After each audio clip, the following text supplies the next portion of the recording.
December 1944, Fort Chaffee, Arkansas. Just after dawn. There was no shouting. That was the first thing she noticed. No boots slamming against the floor. No rifle butts striking wood to hurry them forward. No voices barking numbers or commands in a language sharpened like a blade. The line moved quietly through the cold morning air breath rising in pale clouds. The barracks door closed behind them with a dull thud. And ahead, the doors of the mess hall stood open wide. Ordinary, unguarded in a way that felt almost careless. She stepped inside, and the world tilted. The smell hit her before her eyes could make sense of what they were seeing. Butter. Warm butter. Not the faint imagined memory of it. Not the bitter substitute they had learned to accept back home, but the real thing. Rich, unmistakable, carried on steam rising from behind the serving counter. Beneath it was the sweet, yeasty scent of batter cooking, and underneath that, coffee, dark, roasted alive. Her boots slowed without her meaning them to. Inside the hall, light spilled across long wooden tables. Sunlight filtered through high windows dusted with winter grime, cutting pale stripes across the floor. Somewhere near the wall, a clock ticked steadily. Tick-tock, tick-tock, loud enough that she could hear it over the shuffling of feet. On the counter stood stacks of pancakes. Not 2, not 3. Stacks. Golden discs piled so high they leaned slightly to one side, steam drifting upward. Edges soft, centers thick. Syrup glistened as it ran down their sides in slow amber ribbons pooling on white plates. Butter melted where it touched the heat, turning glossy, sliding lazily across the surface. She stopped. The line behind her nearly collided into her back. For a moment, no one spoke. The only sound was the quiet clink of metal spoons touching plates, ladles being set down, the faint scrape of porcelain on wood. The plates themselves caught her attention. They were thick, heavy, white with a blue rim worn thin in places. Not tin. Not chipped campware, real dishes, the kind meant to be washed and used again. This is impossible. The thought arrived fully formed, uninvited, certain. She stood there, her tray held too tightly in her hands, knuckles whitening. Her body refused to move forward, as if stepping closer might break whatever fragile illusion this was. Behind her, a voice whispered in German, sharp and urgent. "Don't eat." It was Anna, thin-faced, rigid eyes already scanning the room for danger. Anna had been the first to warn them on the transport train, the first to memorize every rumor, every scrap of propaganda. Anna believed survival depended on suspicion. "It's a trick," Anna said quietly.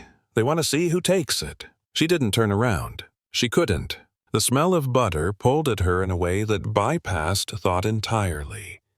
It reached into her chest, into places memory lived. Kitchens that no longer existed. Mornings that belonged to another life. She swallowed. The Americans behind the counter moved with practiced ease. No one watched the prisoners too closely.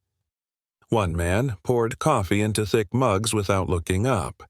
Another flipped pancakes with a flat metal spatula, the motion so casual it bordered on bored. Tick-tock. She took one step forward. Her mind raced to keep up. Europe was starving. She knew this. Everyone knew this. Letters, when they arrived at all, spoke of ration cards with more ink than food. Of bread stretched thin with sawdust. Of milk disappearing first, then butter, then flour. Of mothers boiling potatoes in water already used twice before. Back home, butter had become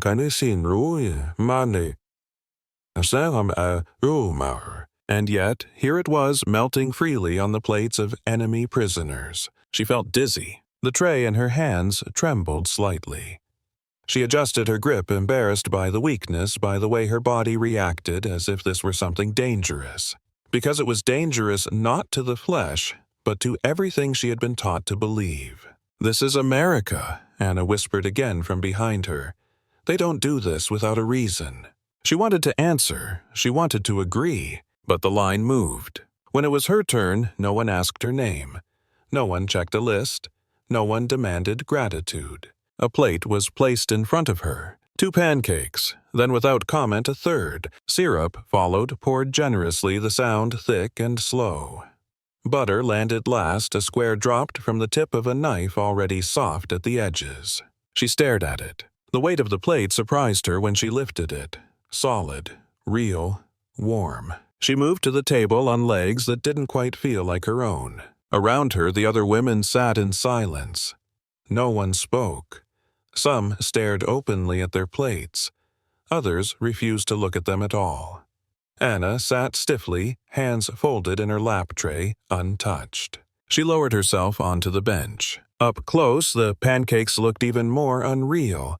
The surface was uneven bubbles caught and frozen mid-rise. She cut into one with the edge of her fork. The metal made a soft sound as it met resistance, then sank through easily. Steam escaped. Her stomach clenched hard enough to hurt. She paused, for covering, waiting for something to happen. For a shout. For a guard's hand to slam down. For laughter. Nothing. Across the room, an American soldier leaned against the wall sipping coffee. His attention fixed on the window, as if breakfast were the least important thing in the world. She brought the fork to her mouth. The first bite was too hot. She barely felt it. What she felt was sweetness, gentle, not sharp. Fat. Warmth spreading outward down her throat into her chest. Her body reacted before her mind could intervene. She froze. This is impossible. The thought returned louder, now fractured. This was not punishment. This was not performance. This was breakfast. The clock continued its steady rhythm. Tick, tock. Somewhere in the room, a spoon tapped lightly against a plate. A woman inhaled sharply, as if holding back a sound she didn't trust herself to make. She swallowed. And in that moment, before fear could fully catch up, before meaning could settle into place, she understood only one thing. Whatever this was, it was not what she had been prepared for. And that realization, more than hunger, more than the taste on her tongue, sent a quiet shock through her entire body, opening a question she would not be able to close again. What kind of country feeds its prisoners like this? The first bite did not end anything. That was what unsettled her most. Nothing happened. No pain followed. No sudden dizziness. No shout from across the room. The world did not react to what she had just done. She sat very still, fork suspended above the plate, listening for consequences that refused to arrive. The warmth spread slowly through her chest, uncomfortable in its unfamiliarity. Her body recognized the food, instantly welcomed it with a reflex that felt almost disloyal. Now what? That question settled in her stomach, heavier than the pancakes themselves. She lowered her fork and cut again, but this time the piece was so small it barely deserved to be called a bite. A sliver. Thin enough to disappear if she stared at it too long. Her hand shook as she lifted it, a fine tremor she could not control. She did not look up. She could feel eyes on her anyway, not from the guards, from the women around her, from Anna. Anna had not touched her plate. She sat rigid, her jaw clenched, gaze fixed somewhere past the far wall as if watching for something only she could see. Her hands were folded tightly in her lap, fingers pressed together hard enough that the knuckles blanched. Slow, Anna whispered without turning her head, "Don't swallow." The warning sent a pulse of cold through her spine. She placed the sliver on her tongue and closed her lips around it. The taste bloomed instantly.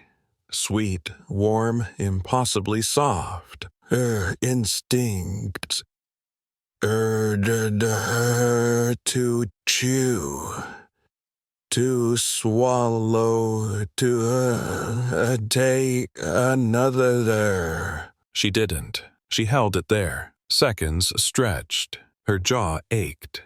Saliva gathered uncomfortably. She forced herself to breathe through her nose, shallow and careful, afraid that even the sound of breathing might draw attention.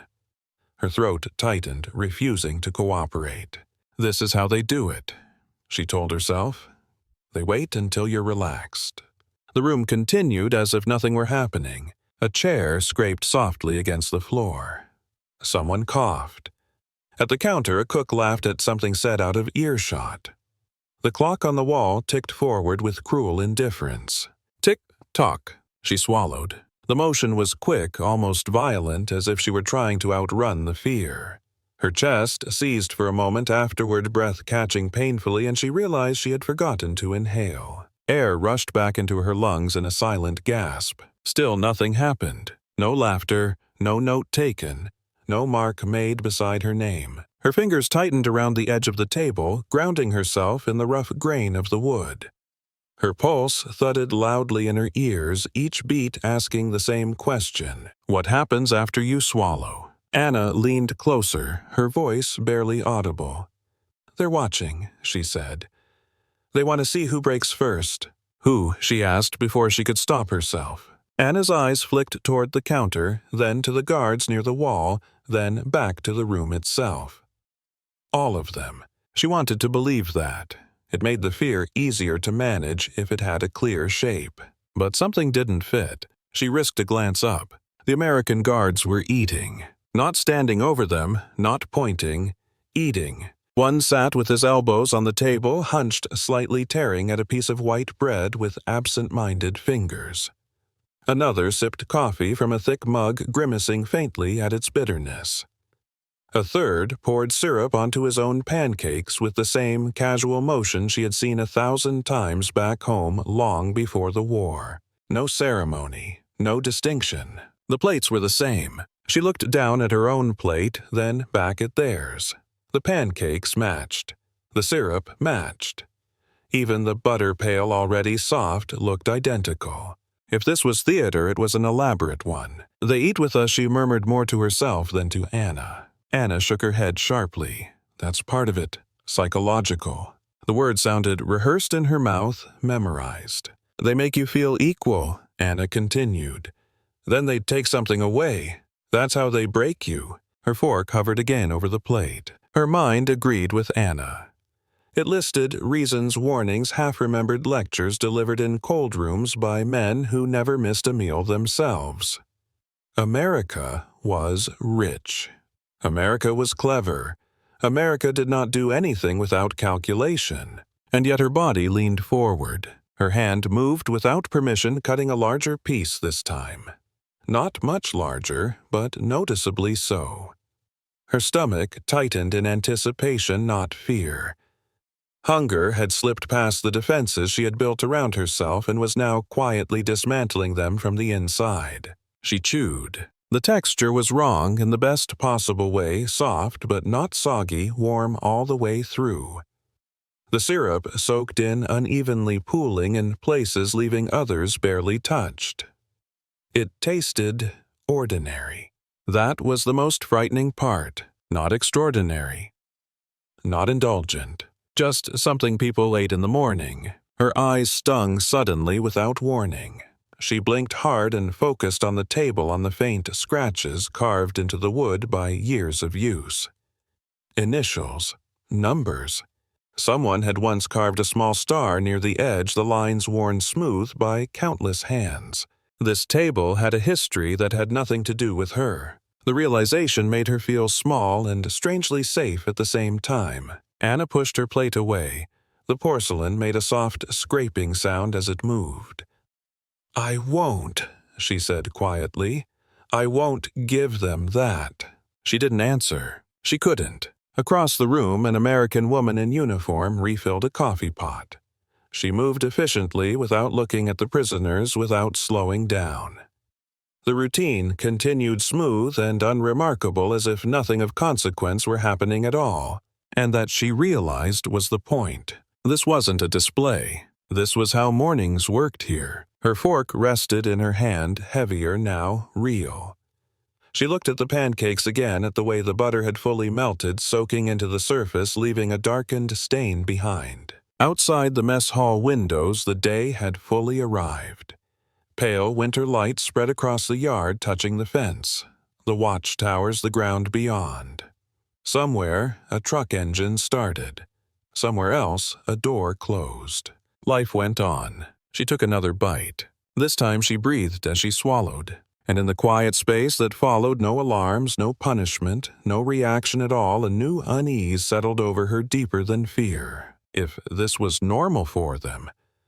What else was normal here? The fear did not leave her after the second bite. It simply changed shape. It settled lower, quieter watching instead of shouting. She ate slowly, deliberately, as if speed itself might be misinterpreted. Around her, the room continued its ordinary rhythm. Trays slid along the counter. Coffee was poured. A cook wiped his hands on a towel already stained beyond saving. The clock on the wall marked the minutes without mercy or interest. No one came for her. The pancakes did not disappear. The guards did not move closer. Nothing was taken away. And that was when the most unsettling thought arrived. What if this isn't a test? She looked down at her plate. One pancake remained its surface darkened, where syrup had soaked in butter, fully melted now, leaving a faint sheen. She hesitated, fork resting on the porcelain, unsure whether finishing it would cross some invisible line she hadn't yet discovered. Across the table, Anna sat, rigid hands still folded in her lap, eyes forward. She had not eaten. Her plate looked untouched, the butter still a perfect square, sharp-edged and cold. "You shouldn't," Anna murmured without looking at her. They notice these things. She almost believed her. But hunger had its own voice, steady and unembarrassed. It reminded her how long it had been since she'd eaten without calculating consequences. How long it had been since food had been anything other than a problem to solve. She finished the pancake. The last bite went down easily, her body accepting it with a relief that bordered on gratitude. She waited again, for a signal, for correction. Instead, a shadow fell across the table. She looked up. The American woman stood there holding a metal ladle, steam curling upward from its bowl. Her uniform was clean but worn, the creases softened by repeated washings. Her hair was pinned back simply efficiently. She did not carry a clipboard. She did not hold a list. She did not look at she as a prisoner. Her eyes flicked briefly to the empty space on the plate, then back to her face. "You want more?" The words were plain. Not loud, not careful. Just a question offered the way one might ask about the weather. For a moment, she didn't understand. The question did not belong here. It did not fit into any framework she recognized. No one had asked her what she wanted in a very long time, especially not in a place ringed with fences and watched by towers. Her mouth opened, then closed again. Anna's chair scraped sharply as she shifted. "Don't," she hissed. "Don't answer." The American woman waited. She did not sigh, she did not hurry. She did not look past her to the next person in line. She simply stood there, ladle steady in her hand. "Yes," she said finally. The word came out quietly, almost apologetically. "Please." The ladle moved at once. There was no pause for evaluation, no glance toward a superior, no weighing of worth. Batter slid onto the plate with a soft, thick sound. Then another spoonful. Butter followed 2 squares this time, dropped from the tip of a knife already dulled by use. The woman did not smile. She did not nod. She did not say anything else. She moved on. That was it. The plate in front of her was suddenly heavier, warmer. The pancakes leaned slightly imperfectly stacked syrup already creeping toward the edge. The smell rose again, richer now, undeniable. Her hands trembled as she adjusted the plate. Across the table, Anna stared. Her eyes were wide, fixed on the food as if it might still vanish. "They didn't ask your name," she whispered. "They didn't." "No," she said more firmly than she expected. "They didn't." She cut into the new pancake, the fork sinking easily. This time, she did not hesitate. The bite was larger, the sweetness fuller. Her body responded with something dangerously close to relief. Around them, similar exchanges unfolded. The American woman moved down the row, asking the same question, offering the same portion, never lingering. Some women shook their heads, refusing. Others nodded quickly as if afraid the opportunity might pass if they thought too long. No one was scolded, no one was praised. The room did not change. That was what struck her most, the absence of ceremony. This kindness was not framed. It was not announced. It did not demand recognition.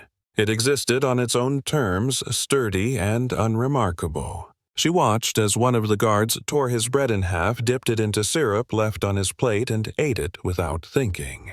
Another scraped the last of his pancakes clean, stood and carried his tray to the washing station himself. They ate what they were given. So did she. The realization landed gently but firmly. This was not generosity meant to impress. This was provision born of confidence.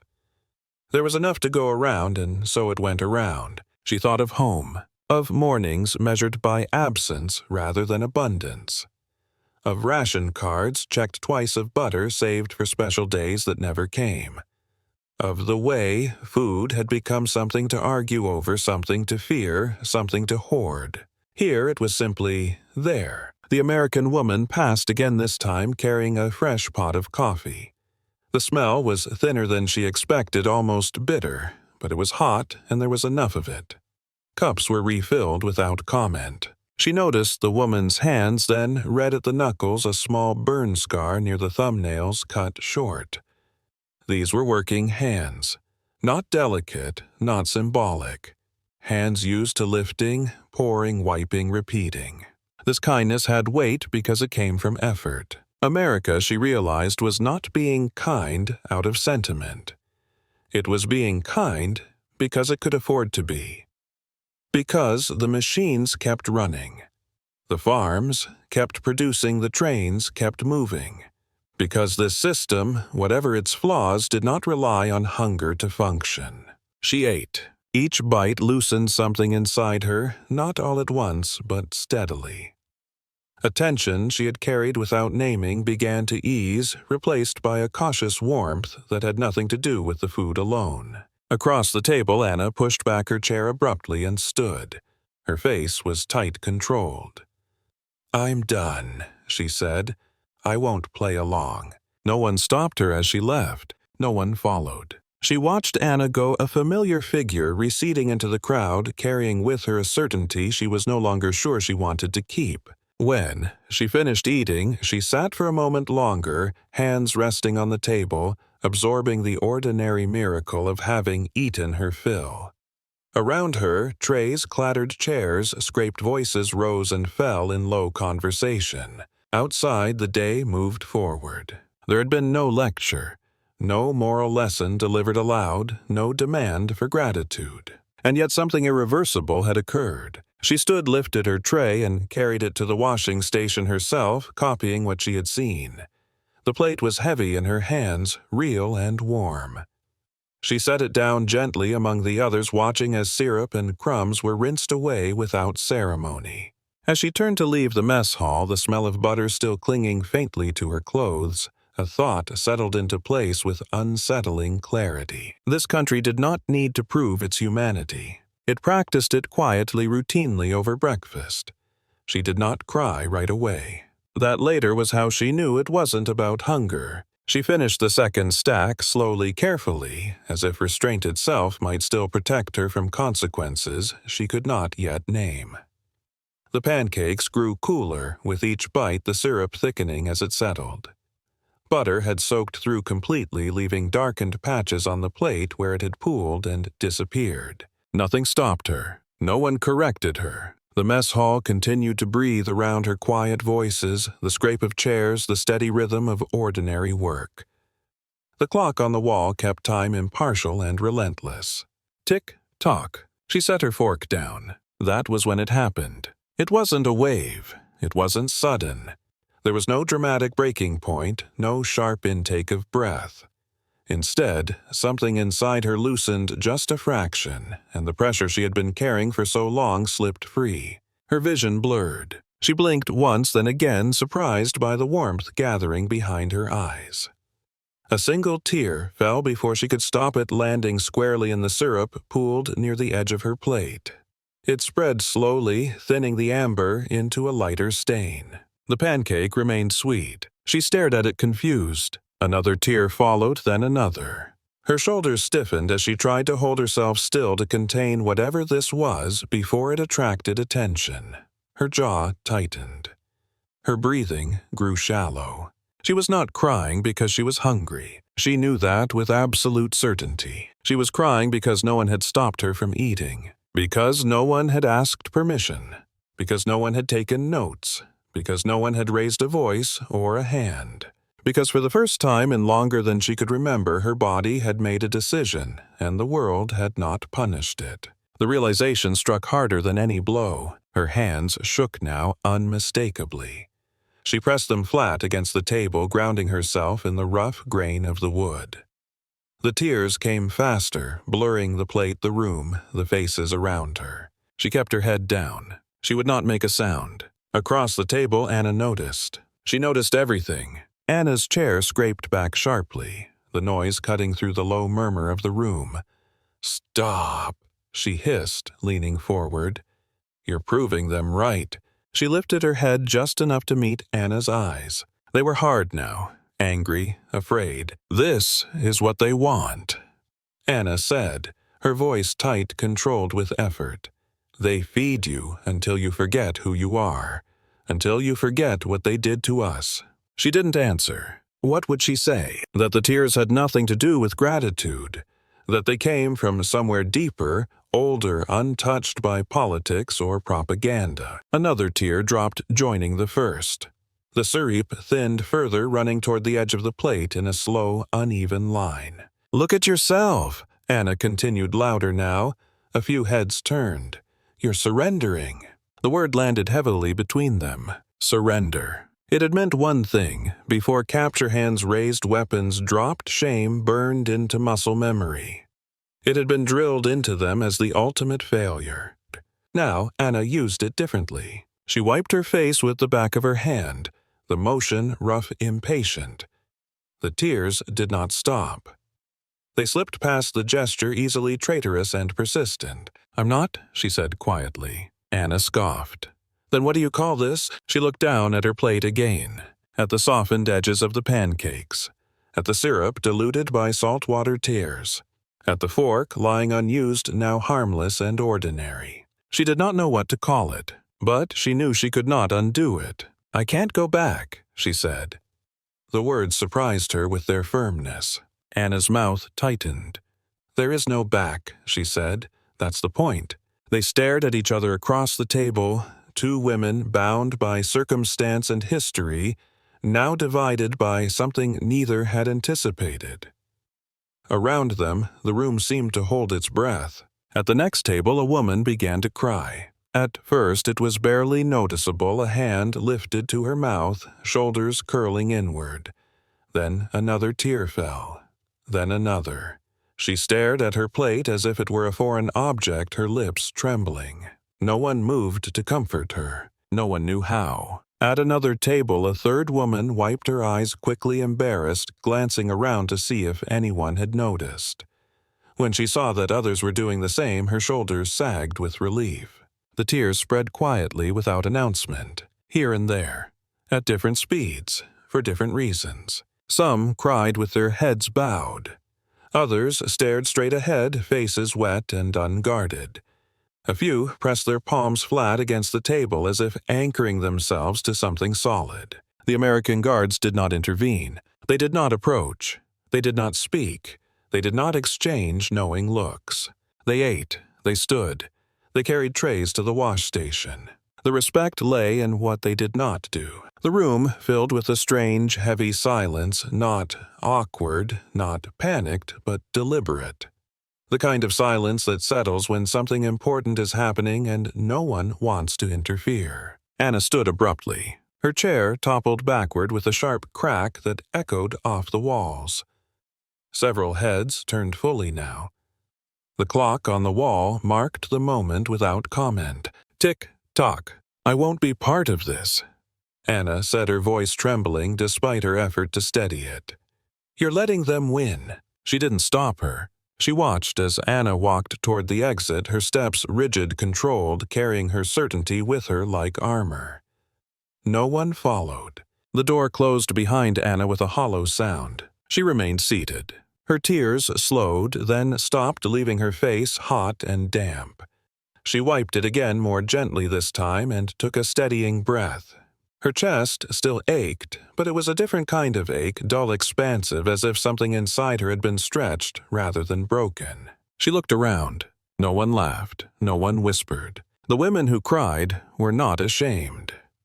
Those who hadn't did not look away. They shared the space without explanation, bound by an understanding that words would only cheapen. She realized then that this too was part of the shock. Not just the food, not just the abundance, but the permission to feel without fear. The clock ticked on. Trays were cleared. The smell of butter lingered faintly in the air, mixing with coffee and soap and the quiet residue of something irreversible. She stood at last, her legs unsteady but holding. As she carried her tray to the wash station, she noticed her hands were no longer shaking. The tears had not weakened her. They had released her. And as the plate was rinsed clean, syrup and crumbs disappearing down the drain without ceremony, she understood something with sudden terrifying clarity. Kindness had done what years of warnings and slogans could not. It had broken the story she had been taught to live inside. And there was no way to rebuild it, not after breakfast, not after tears, not after the simple, devastating realization that the enemy did not need her hunger to prove their strength. They had already shown it, quietly, irreversibly. The tears ended, but the silence they left behind stayed with her. It followed her as she stepped out of the mess hall, blinking against the pale winter light. The morning had moved on without waiting for her. Somewhere beyond the fence, a truck engine coughed to life. Boots crunched on gravel. Orders were given, not shouted, simply stated and obeyed. Nothing about the world appeared changed, and yet she felt as though she had crossed a line she could not see. She paused just outside the door and looked back. Through the open windows she could still see inside the hall. The tables were clearing now. Trays stacked. Plates gathered. An American soldier stood at the washing station, sleeves rolled up, scraping syrup into a bin with the flat edge of a utensil. Another carried a crate of cups toward the back, moving carefully so they wouldn't clatter. No one hurried. No one watched the prisoners to see if they noticed. No one waited. That was the first thing that struck her. They were not waiting for thanks. The soldiers worked the way people did when the work itself mattered more than how it looked. Efficient, unceremonious. Done because it needed to be done. A guard bent to retrieve a dropped fork, rinsed it, and placed it back with the others without comment. A woman in uniform wiped down a table where syrup had spilled her movements, automatic practiced. They cleaned up after her, not as a favor, not as a statement, because breakfast was over. She stood there longer than she meant to, absorbing the scene with a strange intensity. This was not kindness meant to be seen. It was kindness folded into routine, reinforced by habit rather than intention. Inside the fence, guards and prisoners moved through the same space without friction. Outside it, the camp began its day work details, forming assignments, distributed the machinery of order grinding forward. She felt something shift inside her again, quieter than the breakdown, but deeper. She had been taught to see power as something loud, something that announced itself, something that demanded acknowledgement and obedience. This power did neither. It simply functioned. As she walked toward the barracks, the question returned, uninvited and insistent, shaping itself more clearly now. If this is normal for them, what kind of country are they? The thought frightened her more than hunger ever had. Back home, nothing was normal anymore. Nothing had been for years. Normal had been replaced by vigilance, by slogans repeated until they felt like truth, by careful watching of neighbors, of words, of thoughts. Normal had meant keeping your head down, your questions quiet, your gratitude visible. Normal had meant control. Here, control existed, but it wore a different face. The rules were clear. The fences were real. The guards carried weapons. And yet within those boundaries there was a confidence she could feel rather than see. The Americans did not seem afraid of her appetite. They did not fear generosity. They did not ration dignity. That realization followed her into the barracks where the women gathered their coats and prepared for the day's assignments. Anna sat apart from the others, her face closed, unreadable. She did not look at her. She did not need to. Something had broken between them, not violently, but decisively. She tied her scarf with steady hands, surprised to find that her body felt different, heavier, warmer, more present. Not just fed, but anchored, as if some essential balance had been restored without her permission. Outside, the camp settled into motion. Work crews moved out. Trucks rolled. Clipboards appeared briefly, then disappeared again. Everything ran on systems she did not yet understand but could not ignore. She watched an American sergeant hand out gloves to a group of prisoners assigned to outdoor work. He did not lecture them. He did not remind them they were lucky. He simply distributed what was needed and moved on. The gloves were thick, new. She stared at them longer than necessary. In Germany, supplies were always accompanied by explanation, by justification, by warnings about waste and loyalty and sacrifice. Every object carried weight beyond its function. Here, things seemed to exist to be used. She was assigned to kitchen duty that afternoon. The irony did not escape her. Inside the smaller work kitchen, the rhythm was familiar but altered. Pots were scrubbed, counters wiped, flour swept from the floor and disposed of without ceremony. Food scraps were collected, sorted, measured. Waste was not encouraged, but it was not dramatized either. The American cook worked beside them, not over them. He showed rather than told. When someone did something incorrectly, he corrected it without anger, then moved on. Efficiency mattered more than blame. At one point, she dropped a stack of plates. The crash echoed sharply, porcelain shattering against the floor. Her heart lurched. Instinctively, she braced for the reaction she knew too well, the sharp intake of breath, the public correction the mark remembered. Instead, the cook sighed not in anger, but inconvenience. "Careful," he said mildly, already reaching for a broom. "Those are heavier than they look." That was all. No report, no punishment, no reminder of who she was supposed to be. She helped sweep up the pieces, her hands moving quickly, her chest tight with something that felt dangerously close to disbelief. This was not mercy. Mercy implied restraint. This was something else entirely. It was trust in a system so robust it could absorb mistakes without collapsing. As the afternoon wore on, the thought kept returning, reshaping itself each time it appeared. What kind of country builds this? Not just the food, not just the abundance, but the expectation that things would keep working tomorrow and the day after that without requiring fear to hold them together. She thought of factories she had glimpsed through train windows, endless rows of buildings stretching farther than she could see. Of farms larger than entire villages. Of roads maintained not for spectacle but because they were needed. America did not feel triumphant. It felt assured. That assurance unsettled her, because it did not ask to be believed. It simply existed. That evening, as the women returned to the barracks, she caught fragments of conversation drifting around her. "They eat like that every day. My brother would not recognize this. If this is how they treat us." The sentences trailed off unfinished. No one dared complete them. She lay on her bunk that night, staring at the ceiling, the smell of soap and clean wood faint in the air. Her stomach was still warm, content in a way it had not been in years. Her mind, however, refused rest.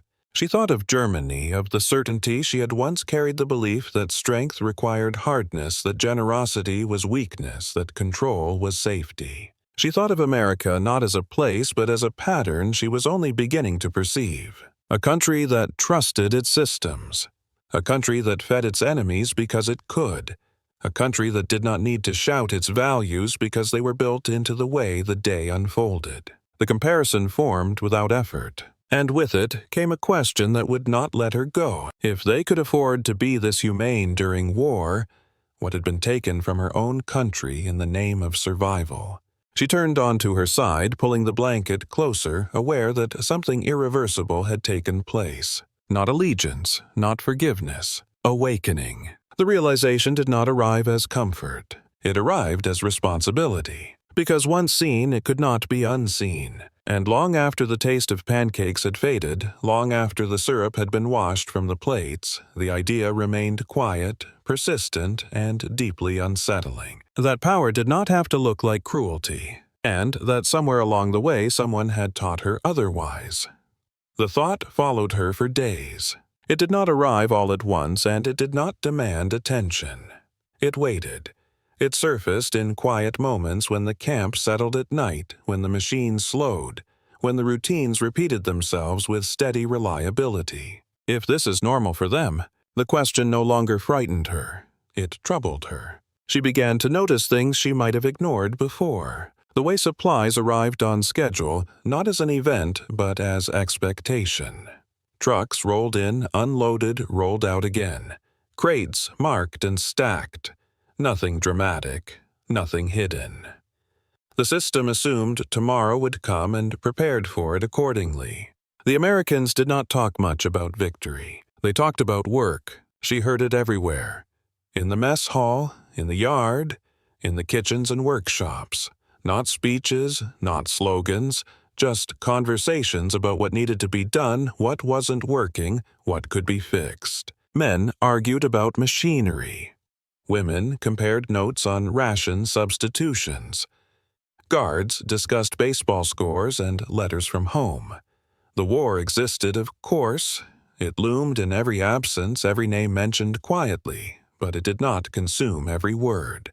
It was not used to explain everything. She had grown up in a place where nothing escaped explanation. Back home, every hardship had been framed as necessity.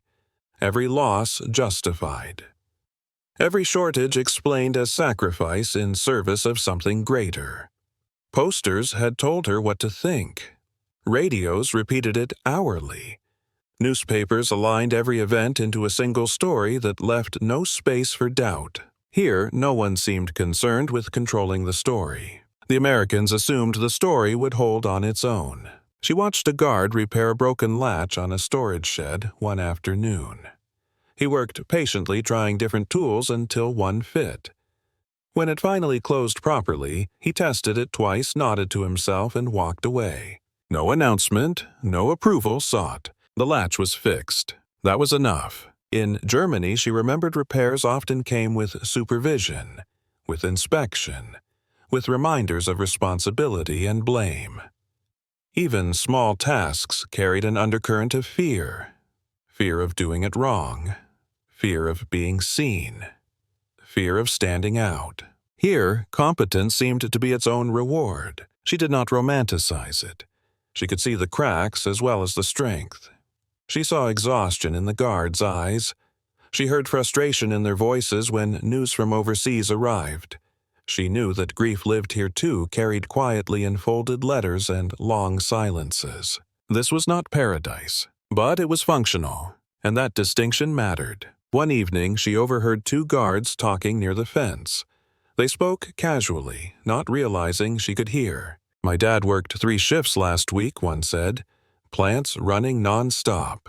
"Same back home," the other replied. "They say we're building planes faster than they can paint 'em." There was no pride in the tone, no boasting. Just fact.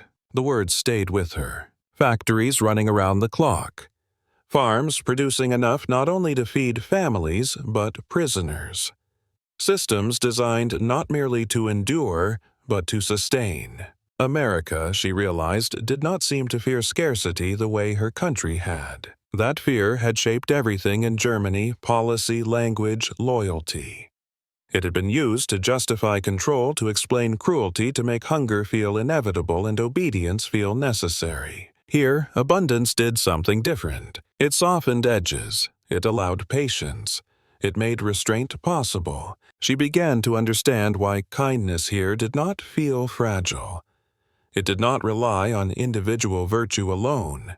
It was reinforced by capacity, by machines, by logistics, by an industrial rhythm that did not collapse under pressure. They could afford to be humane. That fact unsettled her deeply, because it raised another question she could not avoid. What had her own country traded away to survive? She thought of neighbors who had disappeared, of whispered warnings about what not to say, of the constant vigilance required just to exist without suspicion.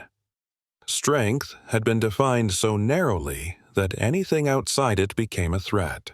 Here, strength wore a different face. It was quiet, confident, unconcerned with appearances. She noticed it in the way guards handled disputes firmly but without escalation, in the way mistakes were corrected without humiliation, in the way the camp functioned not through fear but expectation. People were expected to do their jobs, and they did. At night, lying on her bunk, she sometimes imagined the country beyond the fence, the towns she had glimpsed from train windows, the factories humming in the distance, the farms stretching farther than the eye could follow. She imagined families sitting down to dinner similar to the one she had eaten that morning. Not feasts, just meals. Enough. She wondered what it would feel like to grow up believing that tomorrow would be provided for, not promised through slogans but built through systems you trusted. That thought brought a strange ache with it, not envy. Grief. Because once you understood that another way of living had been possible, it became impossible to ignore the cost of the path that had been chosen instead. She did not hate her country. She missed it. But she could no longer pretend that what she was seeing was illusion or manipulation. The consistency was too great, the normalcy too deeply ingrained. This country did not need to prove itself. It functioned as if proof were unnecessary. She wondered what Americans would become years from now when the war ended. Whether they would remember this version of themselves, the one capable of feeding enemies without hesitation, of trusting systems instead of fear. She wondered if that confidence would last. The question lingered unanswered. As the weeks passed, she began to notice something else, something more subtle. The Americans did not speak often about who they were. They showed it in small, repeatable actions, in habits passed down without comment, in a shared understanding that some things were simply done because they worked. She thought of generations before her, men and women who had built this machinery, these farms, these routines, who had learned through hardship, not ideology, what endurance required. They did not call themselves great. They behaved as if responsibility were ordinary. That realization connected her unexpectedly to people she had never met, to fathers and mothers she would never know, to a lineage of effort rather than belief. She wondered if Americans watching this moment from the future would feel the same quiet recognition. If they would look back and ask themselves when certainty had given way to doubt, when unity had frayed, when trust in shared purpose had become harder to sustain. The thought was not an accusation. It was a mirror. She did not idealize what she saw. She did not pretend it was perfect or permanent. But she understood now why the kindness had cut so deeply. It was not sentimental, it was structural, and that made it powerful. Because once you had seen a country that did not need cruelty to hold itself together, it became impossible to accept the argument that cruelty was ever necessary. She lay awake one night, staring at the ceiling, listening to the quiet breathing of the women around her. The camp hummed softly, alive with systems at work even in sleep. She thought of the pancakes again, not as food, but as evidence. Evidence of a nation confident enough to be ordinary. And the question returned, gentler now, but no less insistent. If they once lived this way, what changed? And what she wondered might still be recovered. The war ended without ceremony. No moment marked itself clearly enough to feel final.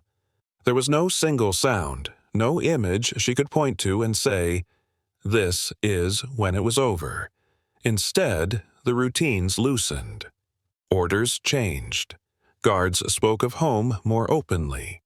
Trains arrived not with new prisoners but with papers, lists, instructions written in careful, bureaucratic language. Repatriation. The word felt unreal in her mouth. She stood in line with the others' documents folded neatly in her hands, trying to reconcile the idea of leaving with the strange stability she had found behind the fence. The camp that had once felt like the edge of the world had become, against all expectation, a place where time moved predictably, where mornings brought food, where rules were enforced without humiliation, where kindness had arrived quietly and stayed. She boarded the ship with a small bag and a mind crowded with memories she did not yet know how to carry. The crossing back was longer than she expected, not in distance, but in weight. Europe rose to meet them, gray and exhausted ports crowded with ruins instead of banners. The smell of smoke clung to everything. Cities looked thinner as if the war had scraped them hollow. Germany was quieter than she remembered. Not peaceful, just emptied. She returned to streets that no longer recognized her, to buildings patched together from salvaged brick and stubborn will. Food was scarce. Heat unreliable. Conversations cautious. Survival demanded attention again, and for a time there was no space for reflection. But the memory did not fade. It surfaced in the most ordinary moments. When she stood in line for bread, counting slices carefully, she remembered the weight of the plate in her hands. When she tasted thin coffee brewed from substitutes, she recalled the bitterness of the American kind and how there had been enough of it to refill the pot without comment. And sometimes, when she allowed herself to be still, she remembered the pancakes, not as food, as permission. Years passed. Germany rebuilt itself slowly, unevenly. New habits replaced old fears, though not without resistance. She married. She worked. She learned how to live in a world where certainty was no longer dictated from above. But she never forgot that morning. She spoke of it rarely at first. The memory felt too fragile, too easily misunderstood. In a country sorting through guilt and blame, stories of kindness from former enemies did not fit neatly into public narratives. So she kept it close. Then came children. They asked questions she could not avoid.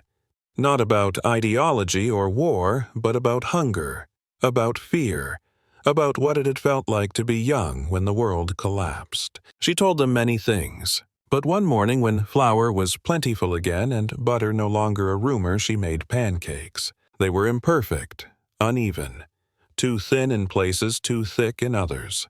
The syrup pooled clumsily. The butter melted faster than she expected. Her children ate without thinking, and she watched them with an ache she could finally name.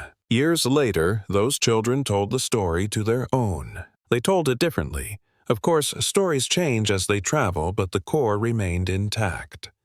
Their grandmother had been a prisoner once, in America, during the war, and instead of what she had expected, she had been fed, really fed. The grandchildren listened with disbelief. Why would they do that? They asked. She never gave them a complicated answer. Because they could, she said. As time moved forward, the story found its way into places she never imagined.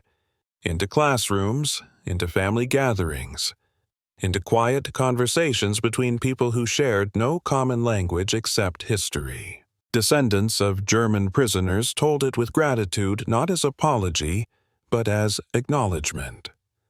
A recognition that something rare had occurred at a moment when cruelty would have been easier. That enemies had been treated as human beings. That fear had been met not with force, but with confidence. She lived long enough to see the world change again, to see new divisions form, new certainties harden, new arguments over what strength should look like. Sometimes, watching from the distance of age, she wondered if the lesson of that breakfast had been forgotten. If the quiet assurance she had witnessed had been mistaken for softness rather than understood as its opposite. But when doubt crept in, she returned to the memory as it had always been. A room filled with ordinary light. A clock ticking without urgency.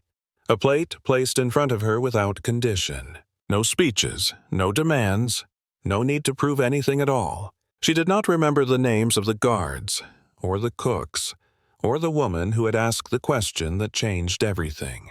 She remembered the question itself. You want more? It was the simplest thing anyone had said to her during the war, and the most powerful, because it had not asked who she was, or what she believed, or whether she deserved it. It had assumed that fear did not need to rule the moment. America did not defeat her with weapons. It defeated her fear with pancakes, and that she knew was why the memory endured. Not as nostalgia, as proof. Proof that there had once been a time and a people confident enough to let humanity be ordinary. A legacy passed not through monuments or slogans, but through a single breakfast that crossed generations, quietly reminding those who heard it that strength at its greatest does not need to shout.